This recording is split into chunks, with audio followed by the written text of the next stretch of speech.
نحمده ونصلي على رسوله الكريم أما بعد فأعوذ بالله من الشيطان الرجيم بسم الله الرحمن الرحيم يرفع الله الذين آمنوا منكم والذين أوتوا العلم درجات صدق الله العلي العظيم قال النبي صلى الله عليه وسلم خيركم من تعلم القرآن وعلمه أو كما قال عليه الصلاة والسلام اللهم صل وسلم وبارك عليه أستغفر الله وأتوب إليه আজকে 2024 সালের আগস্ট মাসের 7 তারিখ আল্লাহ রাব্বুল আলামিন আমাদেরকে মারকাজুল উলুম ইন্টারন্যাশনাল মাদ্রাসা কাশীপুর সোনাইমুড়ি নোয়াখালীতে আমাদেরকে ইলমে ওয়াহি ইলমে কোরআন অর্জনের নিয়তে আল্লাহ তাআলা আমাদেরকে নিয়ে এসেছেন। এই জন্য আল্লাহর দেওয়া জবান দিয়ে আল্লাহকে রাজি খুশি করার লক্ষ্যে চিৎকার করে বলছি আলহামদুলিল্লাহ। পড়ালেখা করতে গিয়ে আমাদের সফলতা দরকার, ঠিক না ভাই? ঠিক, সফলতা দরকার না? কিছু বিষয়কে আমরা যদি ভালোভাবে ফলো করতে পারি তাহলে আমরা আমাদের মেহনত কাজে লাগাতে পারবো, সফল হতে পারবো। বুঝছো নি? আমরা আমাদের মেহনতকে কাজে লাগাতে পারবো এবং সফল হতে পারবো। আর না হয় সময় চলে যাবে, দিন চলে যাবে, সপ্তাহ চলে যাবে, মাস চলে যাবে, বছর চলে যাবে, আমাদের পড়ালেখার কোনো উন্নতি হবে না। বুঝতেছো কথা সবাই? আলহামদুলিল্লাহ।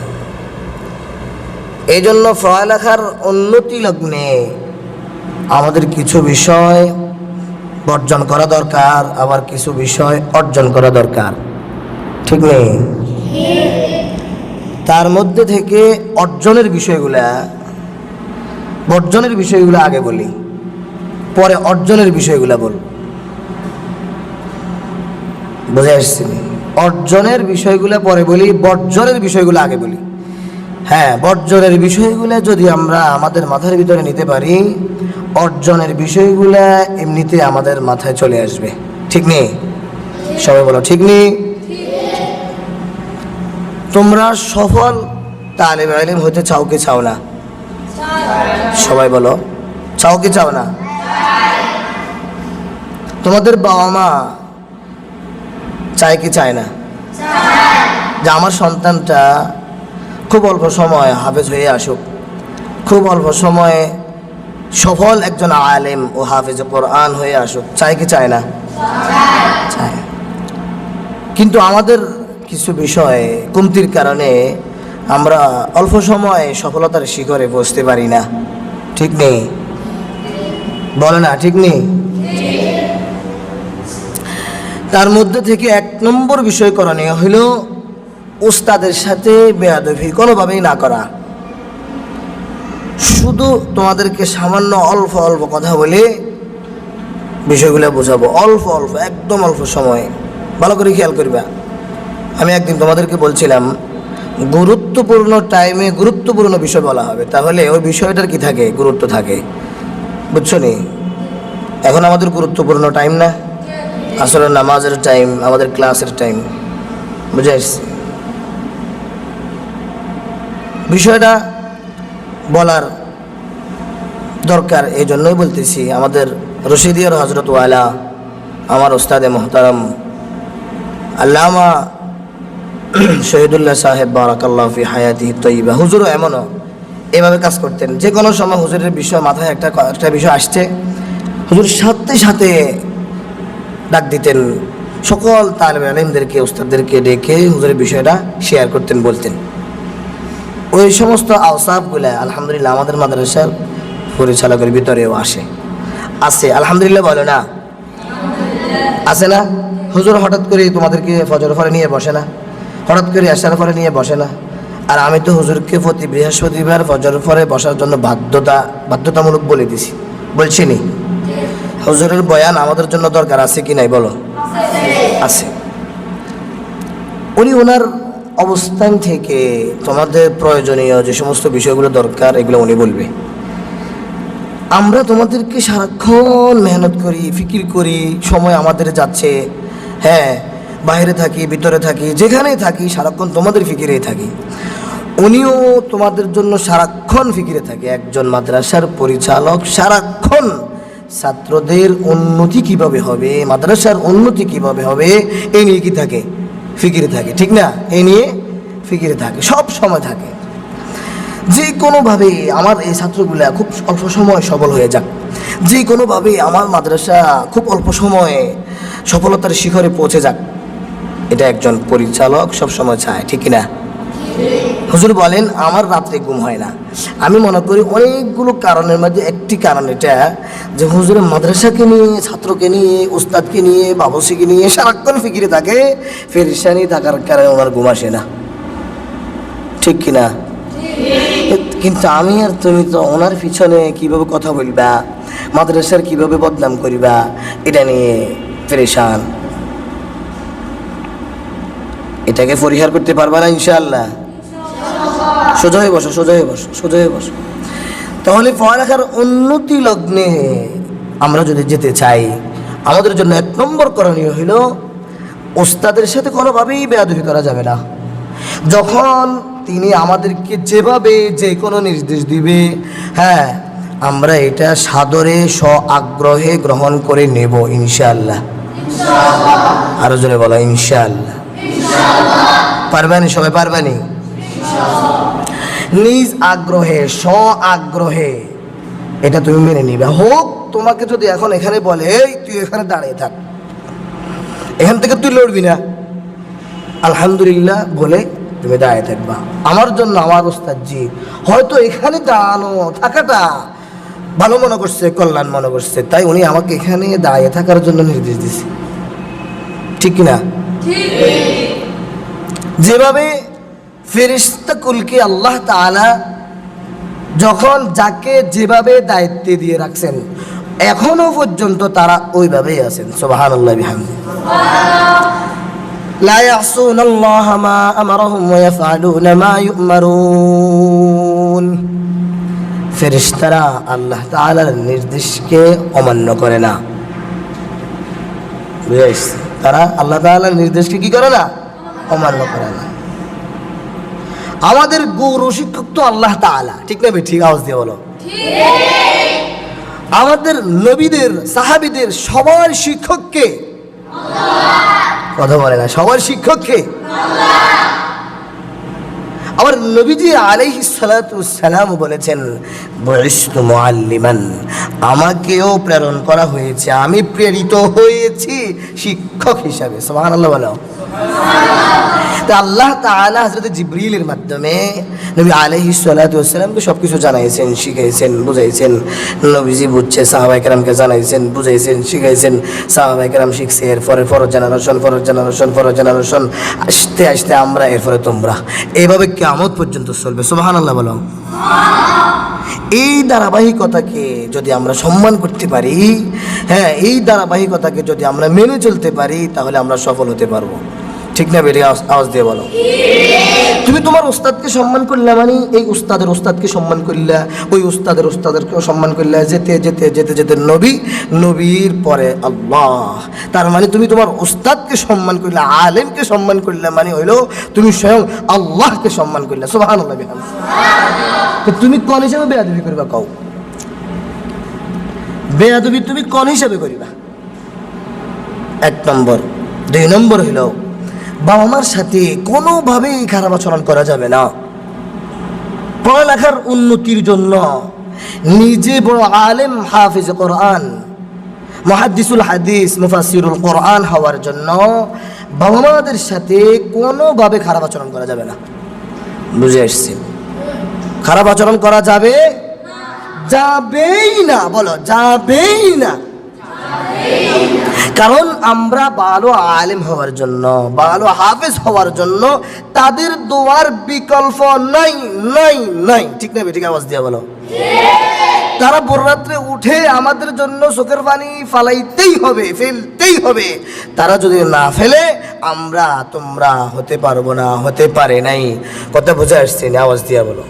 আমার মা আমাদের জন্য কাঁদতে কাঁদতে ওনার এই দুই চক্ষু দয়ের দিয়ে এখন জোড়া হয়ে গেছে, জোড়া, আমাদের নোয়াখালীর ভাষা বলে জোড়া, দাগ পড়ে গেছে, ড্রেন আছে না, ড্রেনের মতো দাগ পড়ে গেছে। কথা বুঝছো নি? এই পরিমাণ আমাদের জন্য কান্না করছে উনি আমাদেরকে মানুষ করার জন্য। গতকালকে আমি গেছি, আমার গত সপ্তাহ আগের সপ্তাহ বলছিল আমার বাংলা কলা খাওয়ার নিয়ত রে, তখন আমি কাশীপুর বাজারে ফাইসি নিয়ে গেছি একবারে দুইটা, মোটামুটি এখানে 30টার মতো 35টার মতো ছিল, হাতে পেয়ে খুশি হয়ে গেছে, সুবহানাল্লাহ, খুশি হয়ে গেছে। তাকে আপনি 2 সপ্তাহ আগে বলছিলেন, আমার এখনো স্মরণ আছে, আমি কখন আপনাকে এনে এটা খাওয়াবো, আমার এই ফেরেশান দিলের ভিতরে। দোয়া দিছে না বদদোয়া দিছে? এর পিছন দিয়ে আলহামদুলিল্লাহ মাকে খাওয়ানোর মন মানসিকতা করাতে এর পিছন দিয়ে বাজারে এক লোকের সাথে সাক্ষাৎ, সে আমার 500 টাকা হাদিয়া দেয়। ও মা আলহামদুলিল্লাহ কয় না? বাবা মার ভালোবাসা, বাবা মার মহাব্বত, বাবা মার সাথে খারাপ আচরণ না করার মন মানসিকতা তৈরি হওয়ার কারণে আল্লাহ তাআলা গতকালকের কাহিনী তোমাদেরকে আমি শোনাই দিলাম। আমাকে আল্লাহ তাআলা বুঝিয়ে দিয়েছেন, জানাই দিয়েছেন, দেখ বেটা, বাবা মার সাথে যদি ভালো আচরণ করতে পারস, বাবা মার সাথে যদি সুন্দরভাবে চলতে পারস, বাবা মাকে যদি মহব্বত করতে পারস, তোরে আমি এভাবেই সম্মান করবো। সুবহানাল্লাহ। আলেম হাফেজ কোরআন কখনো অসম্মানিত হতে পারে না। হতে পারে যখন উস্তাদের বদদুয়া থাকে, বাবা মার বদদুয়া থাকে, সে অসম্মানিত হয়ে যাবে, অপমানিত হয়ে যাবে, অপদস্থ হয়ে যাবে, লাঞ্ছিত হয়ে যাবে, বঞ্চিত হয়ে যাবে, সে মানুষ হবে না। হাজারো নজির দৃষ্টান্ত আমাদের চোখে আছে, ঠিক নেবে? ঠিক আওয়াজ দিয়ে বলো। আমি তোমাদেরকে গত 2 দিন আগে আমাদের অনুষ্ঠানে বলছিলাম, যারা বড়রাত্রে উঠে চোখের পানি ফালায় এরা জানতেন মানুষ না, এটা আল্লাহর ওলি। কোনো ওলি হতে পারে নাই তাহাজ্জুদ পড়া ছাড়া, কোনো আলেম হতে পারে নাই তাহাজ্জুদ পড়া ছাড়া, কোনো নবী হতে পারে নাই তাহাজ্জুদ পড়া ছাড়া। সুবহানাল্লাহ কয় না? فتهجد به نافلة لك عسى أن يبعثك ربك مقاما محمودا। নফল হিসাবে নবী আপনি তাহাজ্জুদ নামাজ পড়ুন, আপনি নিজের জন্য নিজে এটা অবধারিত করে নিন, আমি আপনাকে প্রশংসিত স্থানে জাতির সামনে, আপনার উম্মতের সামনে আপনাকে সম্মানিত করব। সুবহানাল্লাহ। 3 নম্বর হলো ছাত্রদের পড়ালেখার উন্নতি লগ্নে, উন্নতির শিখরে পৌঁছতে হলে তার 3 নম্বর করণীয় মাদ্রাসার প্রতি পূর্ণভাবে মহব্বত রাখা। পূর্ণভাবে কি রাখা? আমি তো তোমাদেরকে বর্জনীয় বিষয়গুলো বলছি। বেয়াদবি না করা 1 নম্বর, ওস্তাদের সাথে বেয়াদবি না করা 2 নম্বর, বাবা মার সাথে খারাপ আচরণ না করা 3 নম্বর। মাদ্রাসার প্রতি মহব্বত যদি তুমি না রাখো, পূর্ণ দিল থেকে একেবারে আন্তরিকভাবে মহব্বত যদি না রাখো, এলেম তোমাদের আশপাশে আসবে না, আমার আশপাশে আসবে না, এলেম তোমার মাথার ভিতরে ঢুকবে না। তুমি চোখ দিয়ে পড়বা, তোমার এই চোখ এলেম গ্রহণ করবে না। হ্যাঁ, তুমি ব্রেন দিয়ে পড়বা, তোমার এই ব্রেন এলেম গ্রহণ করবে না। তুমি সারা দিন খাটবা, সারা দিন তোমার সময় চলে যাবে, কিন্তু এলেম তোমার আশপাশে আসবে না। কেন? মাদ্রাসার মহব্বত আন্তরিকভাবে পূর্ণভাবে না থাকলে। কোনো সন্দেহ নেই। সাধারণ একটা দৃষ্টান্ত দিই। আব্দুর রহমানের বাবা আমার সেজু ভাই হাফেজ এমদাদুল হক, উনি যখন পড়াশোনা করছেন, হাফেজ হয়ে জালালাইন পর্যন্ত পড়ছেন, সোনাইমুড়ি মার্কাজ নদনা, ওই মার্কাজে পড়ছেন। ওনার উস্তাদ একদিন আমার বড় ভাইয়ের কাছে বলতেছে, এমদাদ, আমার মাদ্রাসার সকল কাজের জিম্মাদার। সুবহানাল্লাহ। স্যাম্পল আবিদ করে, আবিদ নেই, আবিদকে দিয়ে আমরা উদাহরণ দিচ্ছি। আন্তরিকতার সাথে আমাদের মাদ্রাসার কিছু কাজ করার চেষ্টা করে, ঠিক না? নাই, এখন নাই, সমস্যা না, বললে অসুবিধা নেই। চেষ্টা করে কি করে না? আমি দেখছি বড় হুজুর তার জন্য দোয়া করে। সুবহানাল্লাহ। আমার দিল থেকে দোয়া আসে, উস্তাদের দিল থেকে দোয়া আসে। তার একটা পেরেশানি আছে, হুজুর উস্তাদেরকে কি দেওয়া যায়, তার একটা পেরেশানি আছে। হুজুর তো আছেই, এবং তার একটা পেরেশানি আছে, হুজুর উস্তাদেরকে একটা ডিম দিলে মনে হয় সুন্দর হবে, হ্যাঁ, বা একটা তার প্রিপারেশন আছে। পাকঘরের বিষয় নিয়ে, মাদ্রাসার যে কোনো বিষয় নিয়ে আমাকে আসি বলে, ইনফরমেশন করে, হুজুর ওখানে সমস্যা, ওখানে সমস্যা, এটা মনে হয় এইভাবে হলে সুন্দর হবে, আমার কাছে আসে। তার মানে বুঝে গেছে তার মাদ্রাসার মহাব্বত আছে। আলহামদুলিল্লাহ। তোমাদের নাই যে তা না, তোমাদেরও আছে। তার মানে হইলো, আমি তোমাদেরকে যেটা বলতেছিলাম, 3 নম্বর তোমাদের বর্জনীয় বিষয় হইলো, যদি তোমরা মাদ্রাসার মহাব্বত না রাখো তাহলে ইলম তোমাদের কাছে আসবে না। হ্যাঁ, যদি তুমি মহাব্বত পূর্ণভাবে মাদ্রাসার মহাব্বত রাখো, করো আন্তরিকতার সাথে, আল্লাহ তাআলা তোমাকে ইলম দিয়ে ভরপুর করে দিবেন। 4 নম্বর হলো মুরব্বীদের সাথে সুন্দর আচরণ করা, ভালো ব্যবহার করা, তাদেরকে দেখে সালাম দেওয়া, হ্যাঁ, তাদের সাথে মুসাফাহা করা, তাদের খবর নেওয়াজি করা, খবর নেওয়া, ভালো আছেননি, আমার জন্য দোয়া করিয়েন, আমি হাফেজে কোরআন হতে যাচ্ছি, এতবার আমার হয়েছে, আপনাদের দোয়া দরকার আছে। হ্যাঁ, এভাবে যখন একজন মুরব্বীকে তোমরা সম্মান করবা, সালাম দিবা, তখন সে কি দোয়া করবে কি করবে না? নাকি মুরব্বীর সামনে ঠ্যাঙের উপরে ঠ্যাং নেমনে উঠে বই দেখবা? এরকম লোক আছে কি নাই? মুরব্বীর সামনে আওয়াজ জোর করে কথা বলবা। যারা মুরব্বীদেরকে সম্মান করবে না, বড়রা ছোটদেরকে স্নেহ করবে না, ছোটরা বড়দেরকে সম্মান করবে না, কিয়ামত অতি সন্নিকটে চলে আসবে। নাউজুবিল্লাহ বলো। তাহলে 4 নম্বর বর্জনীয় বিষয় হলো, হ্যাঁ, মুরব্বীদের সাথে ভালো আচরণ করা, ভালো ব্যবহার করা, তাদের সাথে কোনোভাবেই খারাপ আচরণ করা যাবে না। পারবেন ইনশাআল্লাহ? সালাম দিতে পারবা তো ইনশাআল্লাহ? মরি মরি সালাম দিবে, মরি মরি আসসালামু আলাইকুম, এমনি না, আসসালামু আলাইকুম ওয়া রাহমাতুল্লাহ বলেন। মুরব্বীদেরকে ভালো। ওই যে আমি বলছিলাম, আমি গাজীপুর থাকা অবস্থা আমার একজন মুসল্লির ছেলে আনাস, সে যখন বাড়িতে আসতো, 5 ওয়াক্ত নামাজ পড়তো, আসি আমাকে সালাম দিত, হুজুর ভালো আছেন নি, কেমন আছেন, আমার জন্য আরও কি হাদিয়া তোফা এরামও ফাটাইতো, আসতো আমার সাথে, আসি আমার পড়া শোনাইতো। এবং প্রতি মাসে আসতো, আমার সাথে দেখা করতো, এবং প্রথমে আসা মাত্র মসজিদের সকল মুসল্লিদের সাথে দেখা করতো। তখন মুসল্লিরা আমাকে বলতো, ছেলেটা খুব ভালো, ছেলেটা খুব ভালো। সুবহানাল্লাহ কয় না? সে আনাস ছেলেটা হলো আমাদের ইয়াকুবের মতো। সে আসি সবার সাথে সাক্ষাৎ করবো, দাদা ভালো আছেননি, চাচা ভালো আছেননি, জ্যাঠা ভালো আছেননি, মুসাফা। আমার কাছে এটা এত ভালো লাগছে, এবং কিন্তু তোর মাদ্রাসাটা কোথায় রে, কেমন রে তোর ওস্তাদরা। এবং আমার কাছে সে দৈনিক রিপোর্টের যে বাড়িতে থাকাকালীন দৈনিক রিপোর্ট, এটা আমার থেকে সাইন নিয়ে নিত। হুজুর আপনার আরবিতে হোক আর বাংলাতে হোক, আমার এখানে সাইন দিতে হবে, আমি 5 ওয়াক্ত নামাজ মসজিদে আসি, পড়ছি কি পড়ি নাই, এটা আমার ওস্তাদজিকে জানাতে হবে, আপনি অবশ্যই সাইন দিতে হবে। আমি তো সাইন দিয়ে দিই, মন্তব্য করে, হ্যাঁ আনাসের ব্যাপারে বিশাল মন্তব্য দিয়ে দিই। ওস্তাদ খুশি হবে না, বদদোয়া দিবে, খুশি হবে না, বদদোয়া দিবে। মুরব্বীদের দোয়া পাইছে কি পাইছে না?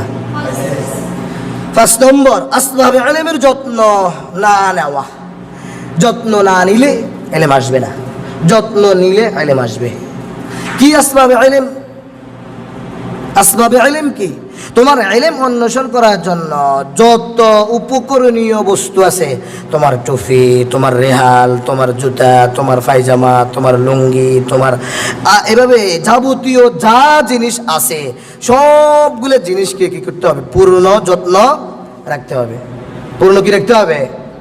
সবাই বলো না, যত্ন রাখতে হবে, সম্মান করতে হবে। তুমি হেঁটে যেতেছ, তোমার পায়ের সাথে রেহাল লেগে গেছে, তুমি সম্মান করলে না। তুমি হেঁটে যেতেছ, তোমার টেবিলের সাথে তোমার পায়ে লেগে যেতেছে, সম্মান করলে না, লাভ হবে না, ইলম আসবে না। ইলম আসসালামু আলাইকুম বলে তোমার থেকে বিদায় নিবে।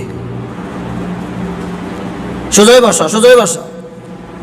ইলম তোমাকে সালাম দিয়ে চলে যাবে, আসমানে ইলম আসমানে চলে যাবে। তো আসবাবে ইলম বুঝছো তো? বুঝছো তো? আসবাবে ইলম বুঝছো তো? কই আমি তো দেখি না, আমাদের ডাস্টবিন পূর্ণ হইয়া বাইরে পড়তেছে। হ্যাঁ, তোমরা এটা পরিষ্কার ব্যাপারে কোনো চিন্তা ভাবনাই নেই, আমি আসি বলতে হবে। টেবিল পড়ে রয়েছে, এটাকে সুন্দর করে একটা জায়গা রাখবা, এটা তোমাদের মন মানসিকতা নেই। আসবাবে ইলমের যত্ন কই করলা? কাগজ পড়ে রয়েছে, তুমি হাইটে যেতেছো কাগজের উপর, হইলো কেমনে? এটার মানে তুমি লিখবা, যদি এখানে আমাদের বিসমিল্লাহ লেখা থাকে, কোরআনের একটা আয়াত লেখা থাকে, তখন তুমি কি করবা? এটা কি তোমার জন্য ভালো হবে? হেঁটে যেতে ইলম আসবে এত সহজ? যে না, ইলম আসবে না। শুধু একটা কাগজকে, বিসমিল্লাহ লিখিত একটা কাগজকে সম্মানিত করার কারণে আল্লাহ তাআলা তাকে জান্নাত দিয়ে দিয়েছে। ঘটনা জানো কি জানো না? শুনো নাই তোমরা? লম্বা ঘটনা আছে। বিসমিল্লাহির রহমানির রহিম, এই লিখিত একটা কাগজকে সম্মান করার কারণে আল্লাহ তাআলা তাকে জান্নাত দিয়ে দিয়েছে। সুবহানাল্লাহ। আসবাবে আলেমের যত্ন রয়েছে। যে আমাদের জামিয়া রশিদিয়া হযরত ওয়ালা মুফতি শহীদুল্লাহ সাহেব হুজুর আমাদেরকে আসবাবে আলেমের বিষয়ে এত বুঝাইতেন, এত বলতেন। আলহামদুলিল্লাহ আমি দেখছি আমাদের সাথী ভাইদের ভিতরে একটা আগ্রহ থাকতো, একটা কাগজ পড়ে গেলে 3 জন ধরে এটারে উঠার চেষ্টা করতো। সুবহানাল্লাহ বলে না? কাগজ এটাকে 3 জন ধরে উঠানো লাগবে, মানে কে কার আগে উঠাবে, একটা প্রতিযোগিতা। জামিয়া রশিদিয়ার তোমার আম মাথার সাথে লেগে অনেকের মাথা ব্যথাও হয়ে যায়, কিন্তু ধরে না। এটাও আসবাবে ইলমের মধ্যে অন্তর্ভুক্ত। তুমি অক্সিজেন পাচ্ছ গাছগুলো থেকে, ঠিক না? তো তুমি ওই গাছ থেকে আমগুলো কেমনে ফেলে খাইবা? না বলিয়া অনুমতি না নিয়ে, সেটা তো আরামে হবে নিলে। কোনো ছাত্র ধরতেছে না, পড়ে রয়েছে এখনো বড় আম, বড় আম। এই ঘুমাতেছো কেন তোমরা? বড় আম পড়ে রয়েছে, ঝুলে রয়েছে, কেউ ধরে না, তাকায়ও না। সুবহানাল্লাহ বলে না? পুরা মাদ্রাসার প্রত্যেকটা কামরা ঢোকার পরে তোমরা কোনো কাগজ পাইবে না। হযরত ওয়ালার বয়ানগুলা এত কাশিস ছাত্রদের ভিতরে পড়ে, এত আলহামদুলিল্লাহ কাজ করে হুজুরের বয়ানগুলা বলার বাইরে।